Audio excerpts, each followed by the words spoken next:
Je vais laisser Madame le maire intervenir pour lancer cette commission de prévention contre les incivilités et juste après, eh bien, nous constituerons les différentes tables rondes, les différents ateliers qui travailleront sur les sujets. Madame le maire.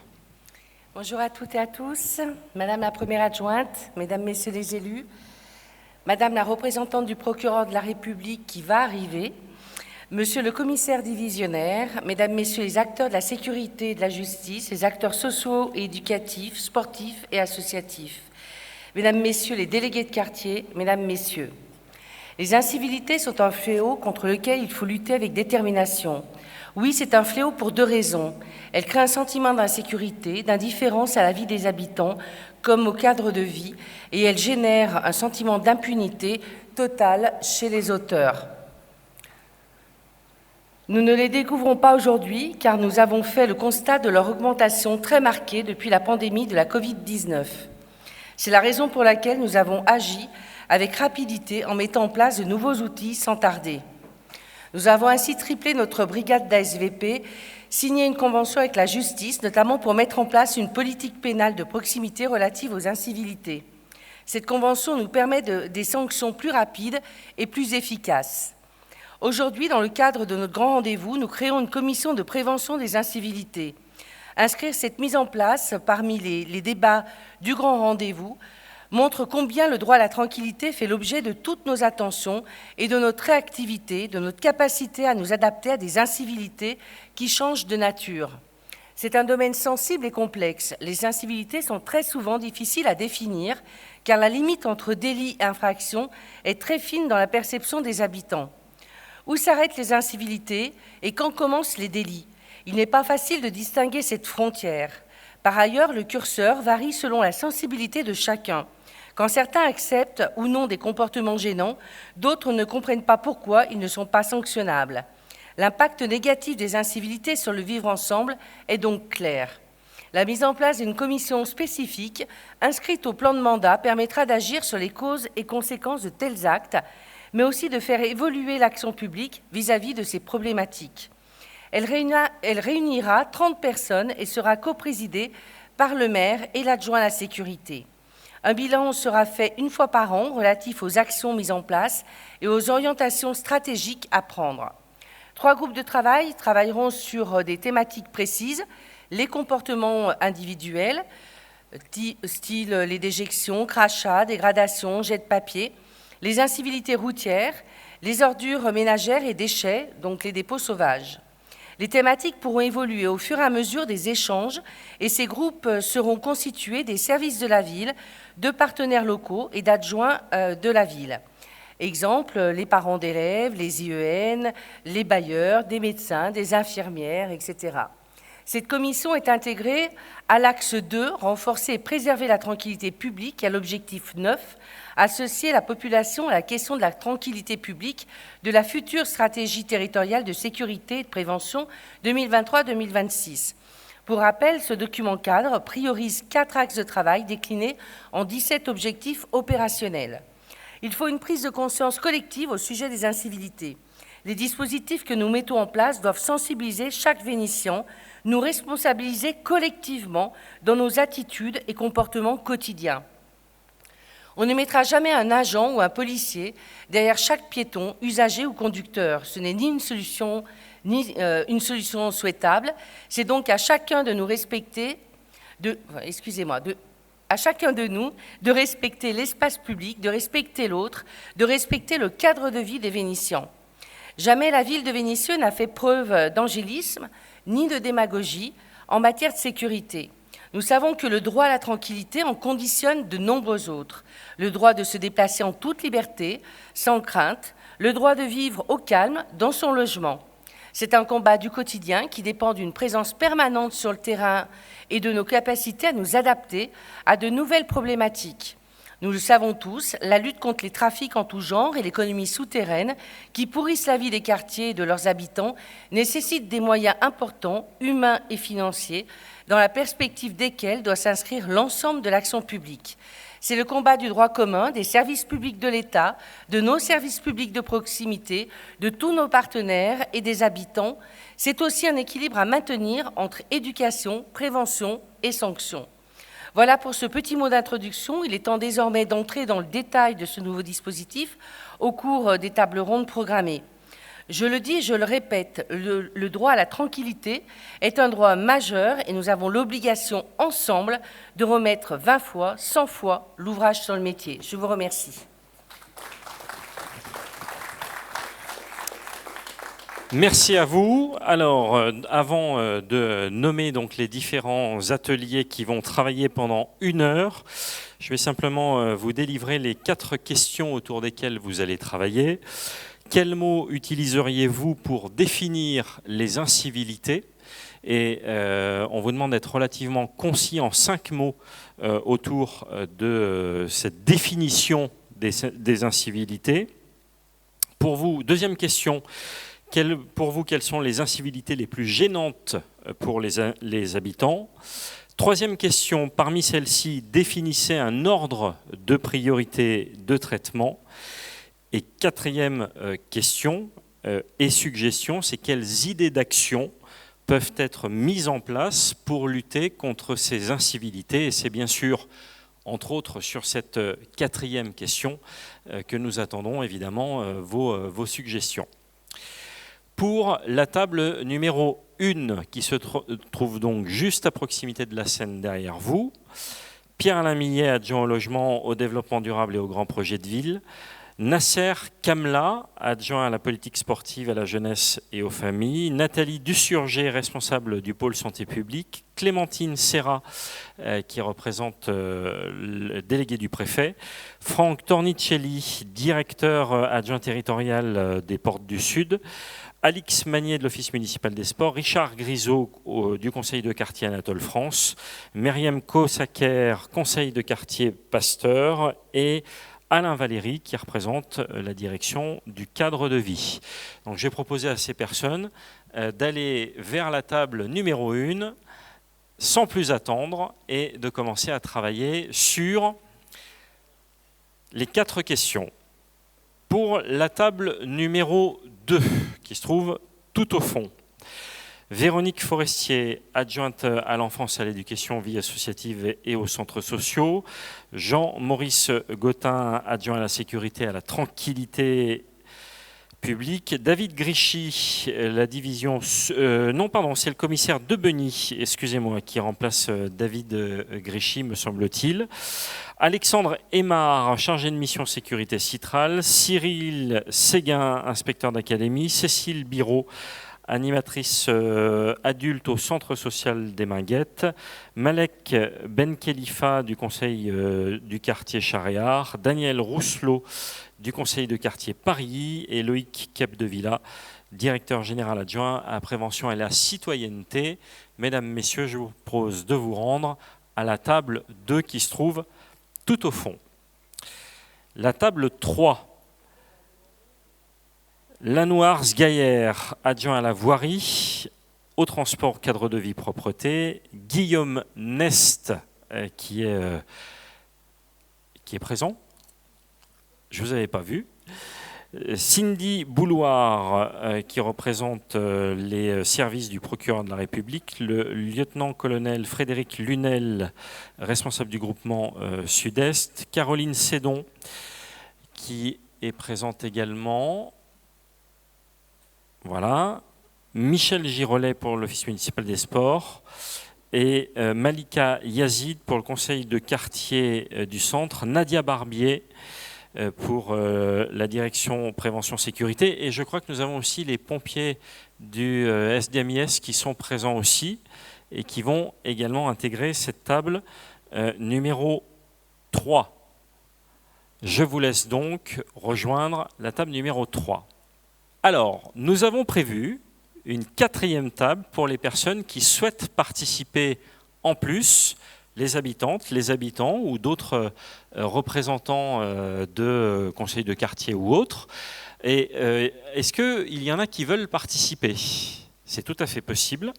c'est l'intérêt, hein, c'est que vous puissiez tous participer. Alors tant mieux, vous êtes beaucoup plus nombreux que prévu, il n'y a pas de problème, on vous accueille avec grand plaisir.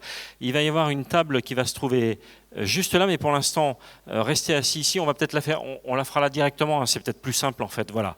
Donc vous allez pouvoir commencer à réfléchir, on va simplement vous rappeler, alors je vais la co-animer, hein, cette table ronde avec vous, cet atelier.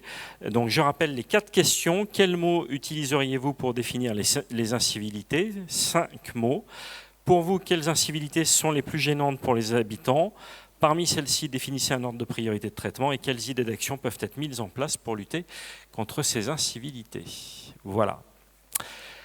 Et on a un paperboard que Yves Bredel a mis à disposition, qu'on va rapprocher. Et ben c'est parti. Allez. Pour la table 1, qui restitue pour la table 1?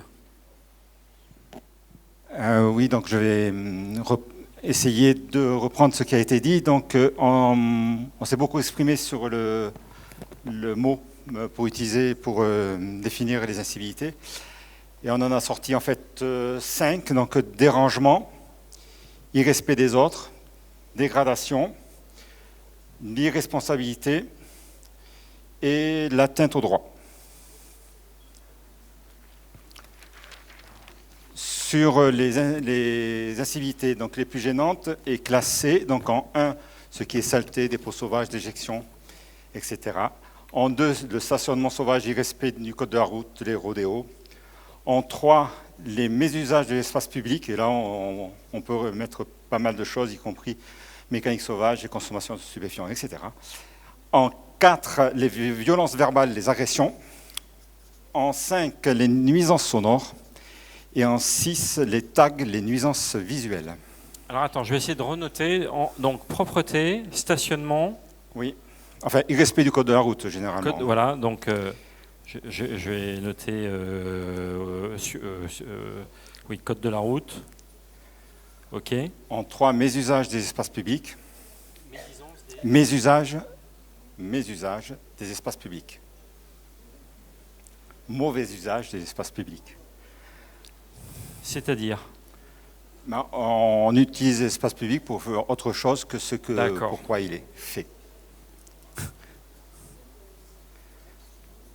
OK. En 4, donc violence verbale, donc, agression. Comportement, on peut appeler ça? Oui. Violence verbale, agression. En 5, quand on parle d'agression, c'est vraiment l'agression verbale, quoi. Le verbal, hein? Oui. En 5, les nuisances sonores. Et en 6, tag, nuisances visuelles. OK.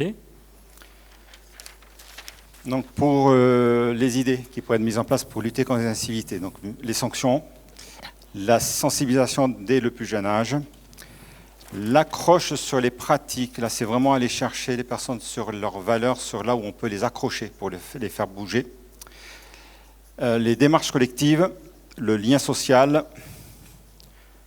le pourquoi du geste vertueux, pourquoi il vaut mieux jeter dans une poubelle que par terre.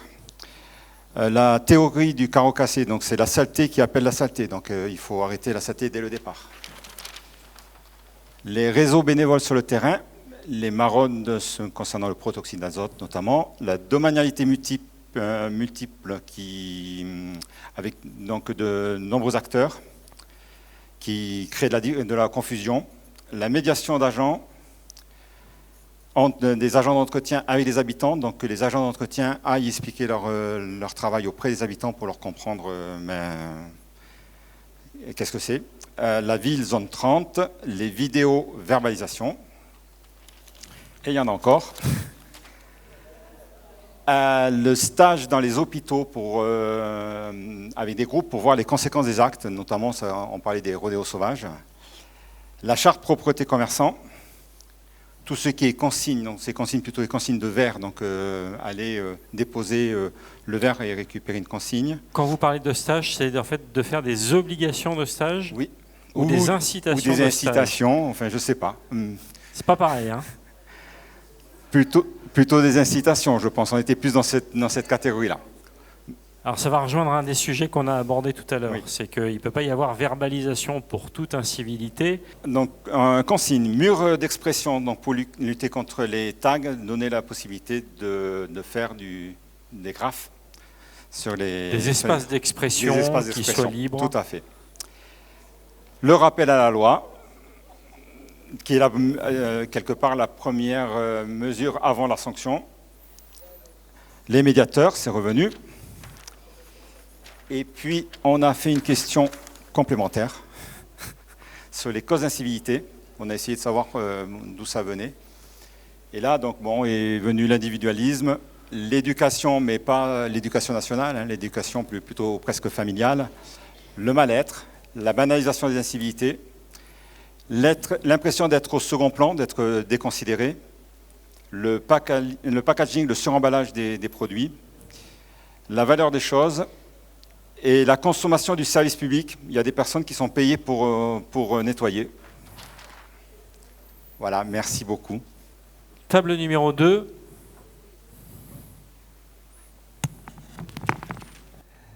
Donc, on a essayé de mettre en place une définition sur les incivilités qui était une récurrence de comportements individuels, inciviques et irrespectueux. On a mis en avant la question du curseur qui était différent selon les habitants sur la question des incivilités. Donc, on n'a pas le même degré d'acceptation des incivilités. Et puis, on a aussi mis en avant la question des repères, des personnes qui font ces incivilités et d'une latence. En gros, il y a des personnes qui ont un comportement incivique et ça peut arriver à n'importe quel moment, puisque c'est dans leur comportement de tous les jours. Voilà. Après, on a développé un peu les incivilités, mais je vais revenir. Oui. Vas-y, non, ouais, on peut enchaîner. Puisque vous les avez classés, en fait.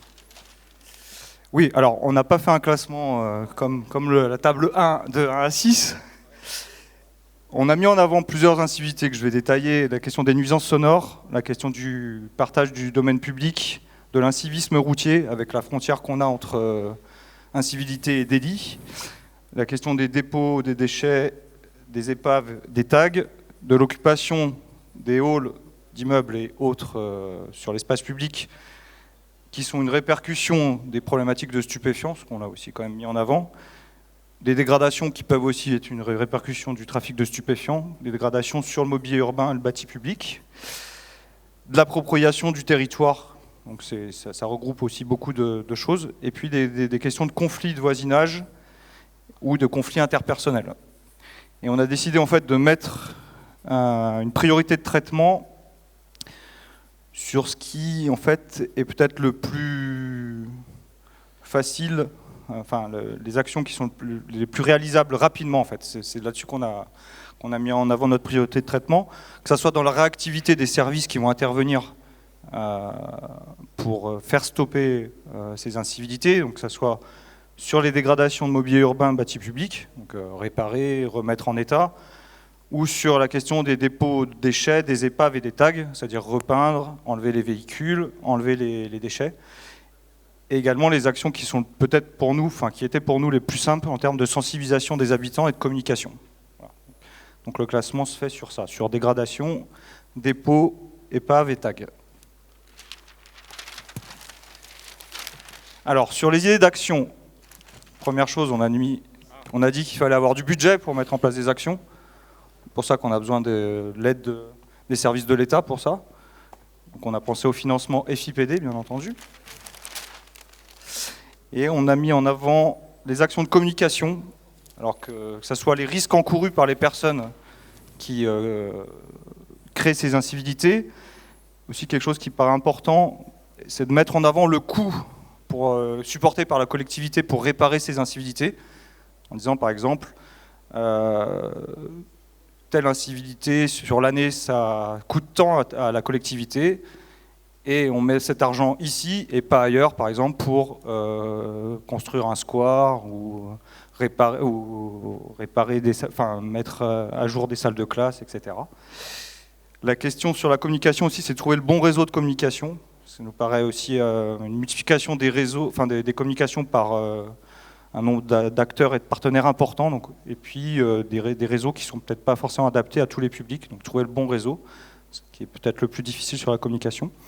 Hormis la communication, on est parti sur l'amélioration de l'action publique. Alors c'est déjà le cas, il y a beaucoup de choses qui se font, mais on a parlé que ce soit sur les sanctions qui peuvent être mises, puisqu'en fait il y a des sanctions au niveau des forces de l'ordre qui ne sont pas forcément établies parce que l'incivilité est peu importante pour eux, et puis ils ont d'autres choses à faire, mais voilà, c'est important aussi d'aller là-dessus. Et puis la question des réclamations des habitants avec une volonté d'avoir un guichet unique pour plus de réactivité des services. On a mis en avant également la question des actions citoyennes et collectives qui peuvent être menées par les habitants pour régler ces incivilités. Et ensuite, les actions de sensibilisation auprès de deux publics, les jeunes, assez classiquement ce qu'on peut faire sur déjà des thématiques, mais les thématiques sur les dépôts, etc., voilà, que ce soit au niveau des EPJ, des collèges, des lycées et puis des groupes scolaires, et puis des actions sur la parentalité, puisqu'on considère qu'il y a beaucoup de choses qui sont aussi de la responsabilité des familles, où il faut travailler avec les familles pour endiguer certaines incivilités. Alors, on n'a pas fait de questions subsidiaires. Quand vous parlez de guichet unique, c'est un guichet unique où remontent toutes les incivilités, par exemple, de manière extrêmement quotidienne. Ouais. C'est ça, hein. En fait, ça existe déjà, mais tout le monde ne le connaît pas, puisqu'on a des outils sur la ville ou la métropole par rapport à ça. Je pense pourtant, il y a beaucoup de communication là-dessus, mais peut-être qu'il faut encore amplifier cette communication sur ce guichet unique. Alors, petite question par curiosité, une fois que ces informations sont remontées au guichet unique, qu'est-ce qui se passe après ? Alors, sur l'outil qui est développé par la ville, qui est Click, qui concerne quand même beaucoup d'incivilités, en fait, il y a une réponse automatique qui est envoyée à la personne qui a fait une réclamation ou qui a signalé un dysfonctionnement, en disant que le service a pris en compte la demande. Et puis à chaque étape de la demande, enfin du traitement de l'action, il y a un mail automatique aussi qui est renvoyé avec les actions qui ont été mises en place par les services de la ville. Merci. Table 3. Du coup, pour nous, les mots pour définir les incivilités, on en a mis plus que 5. Donc on avait les agressions, qu'elles soient verbales ou physiques. Le non-respect des règles en général, tout ce qui touche les atteintes aux libertés, la dégradation de la qualité de vie, les déchets, les comportements inappropriés, les nuisances sonores, visuelles, olfactives, on va dire. Ça crée un sentiment d'abandon. On avait aussi les comportements routiers et les dépôts sauvages qui rejoignent les déchets. Au niveau des incivilités les plus gênantes pour les habitants, donc on a essayé de les classer. Donc en 1, le regroupement de personnes devant les entrées, les squats, qui procurent un sentiment d'insécurité. Tout ce qui est violence verbale, physique, les nuisances sonores, les dépôts sauvages, les stationnements anarchiques, tout ce qui est lié aussi au comportement routier, comme l'ont dit mes collègues. Et enfin, tout ce qui concerne le non-respect des autorités, des adultes, voilà, un enfant qui ne respecte pas un professeur, un adulte, un policier, enfin, voilà. Les idées d'action. Alors nous, on a pensé déjà agir sur les comportements. Donc je crois que ça a été dit, mais on avait parlé de créer des groupes ou des brigades pour sensibiliser sur le sujet, par exemple des dépôts sauvages. Un groupe de personnes qui se rendraient dans les zones les plus touchées et qui sensibiliseraient les habitants à ce phénomène. On a dit aussi qu'il fallait agir dès le plus jeune âge, dans le parcours scolaire, par exemple des heures d'éducation civique, bon, c'est déjà le cas, mais sur ces temps scolaires, qu'il y ait des interventions de partenaires extérieurs, par exemple les pompiers, la police municipale, les bailleurs. Et du coup, les pompiers nous ont indiqué qu'eux, ils avaient ce qu'ils appellent les cadets de la sécurité civile, Donc ils interviennent, c'est une option en classe de 5e. Et en fait, ils suivent ces jeunes-là sur leur parcours scolaire. Donc il n'y en a pas sur Vénissieux, il y en a sur Lyon. Donc c'est peut-être une idée à creuser.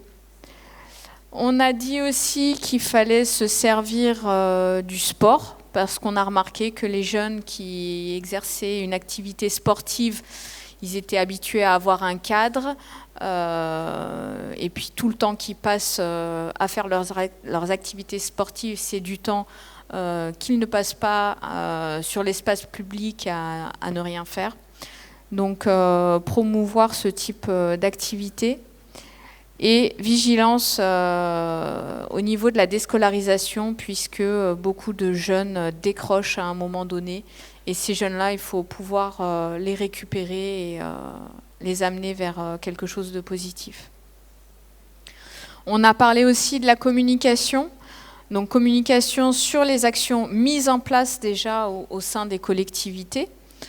Communiquer sur les sanctions prévues pour ce type d'incivilité, donc les contraventions, la justice de proximité. Travailler sur la communication aussi au niveau de la signalétique, mettre des panneaux simples avec des choses visuelles sans trop de texte pour faire comprendre, pour informer sur les conséquences de ces incivilités et sur ce qu'il ne faut pas faire. Donc en gros, ça rejoint ce que la table a dit avant, les risques encourus. C'est ça.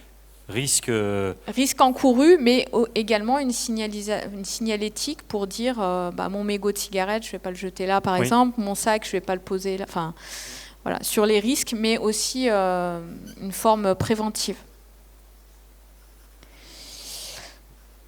On a eu la proposition également de mise en place de bennes dans certains quartiers pour éviter les dépôts d'encombrants, puisque certaines personnes ont des difficultés, ne sont pas véhiculées par exemple, ou ne peuvent pas acheminer ces encombrants jusqu'aux déchetteries. Et donc travailler sur l'accessibilité des déchetteries. Alors il y a des déchetteries mobiles parfois dans certaines collectivités. Donc à voir si ça peut être fait. Également travailler sur le coût. Donc la gratuité éventuellement peut-être pour les professionnels ou voilà, à creuser. Et on a dit également qu'il fallait... alors j'ai mis se réapproprier l'espace public dans certains endroits, c'est pas vraiment se réapproprier, mais c'est que cet espace public reste partagé et pas qu'un groupe d'individus se l'approprie et que du coup les habitants du quartier ils peuvent plus y aller ou se sentent gênés quand ils passent à certains endroits. Et je crois que c'est tout. Oui. Merci. Yves va faire la restitution de l'atelier qui a été proposé par les habitants, conseils de quartier qui étaient avec nous vers la Seine. Donc parmi les mots qu'on a utilisés pour définir les incivilités, on a retrouvé par ordre les nuisances sonores, dépôts sauvages et propreté. Propreté, ça revient aussi, d'accord. Les tags en 3, en 4 les dégradations, en 5 les problématiques de stationnement, que ce soit stationnement gênant, que ce soit très courte durée de la double file, ou du stationnement sur des pelouses, sur des choses un peu plus longues, voire des véhicules ventouses. Et le complémentaire en 6, les problématiques de comportement et de vivre ensemble.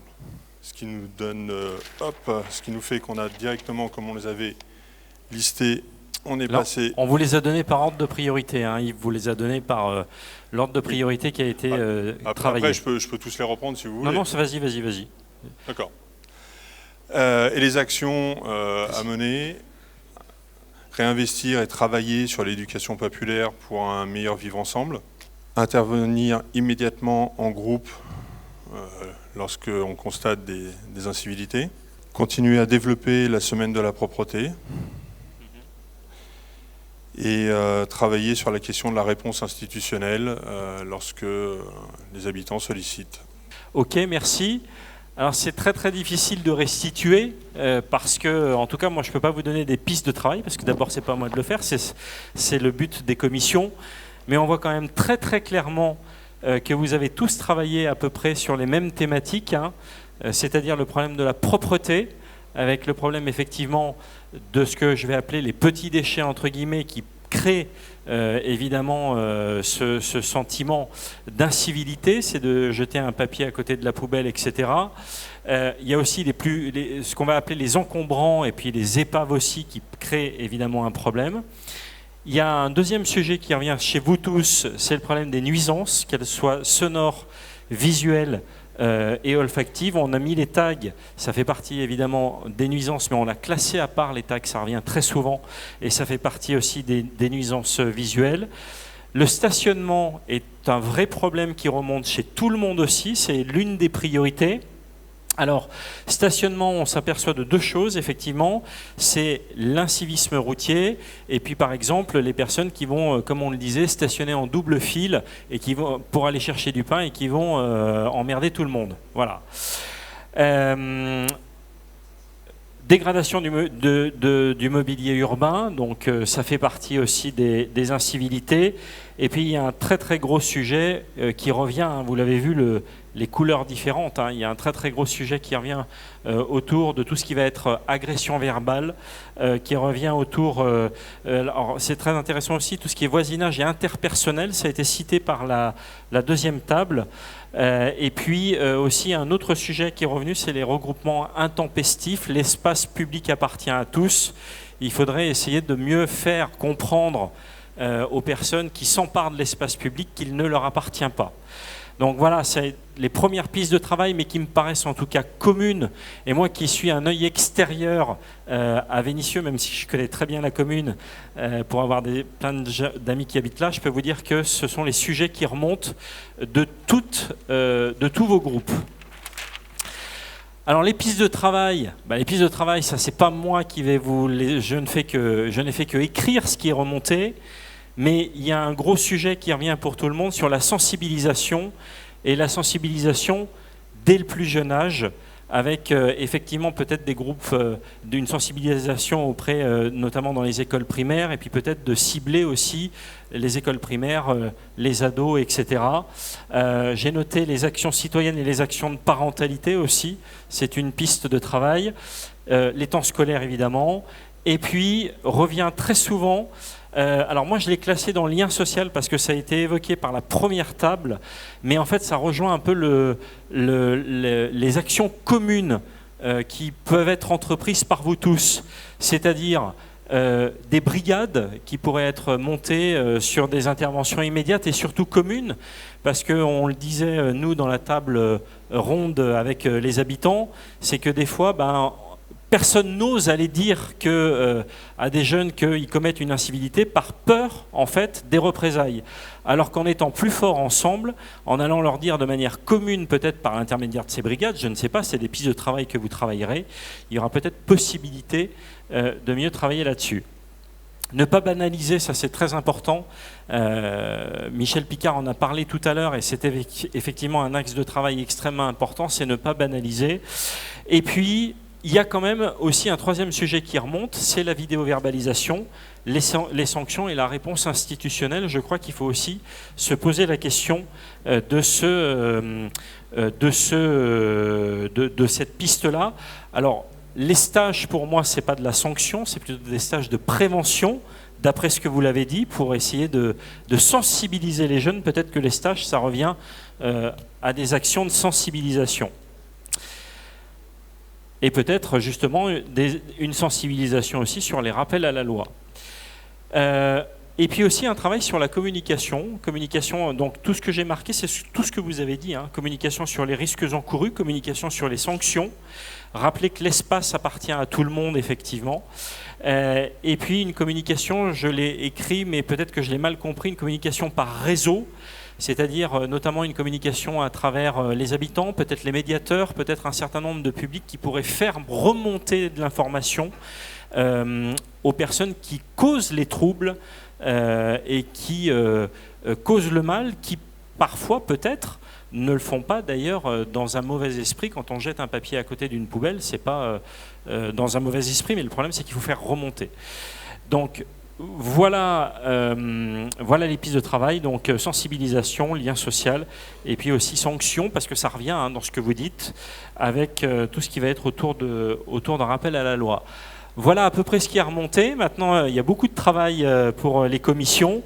On ne peut pas aller plus loin aujourd'hui, mais sachez que c'était extrêmement intéressant de travailler. Est-ce que vous voulez conclure, Michel Picard, est-ce que vous voulez conclure rapidement ou pas ? Donc vous avez tous bien compris que c'était la mise en place. Donc maintenant, j'ai envie de dire bon travail à tous, collectivement, pour combattre ces incivilités qui nous pourrissent le quotidien. Voilà.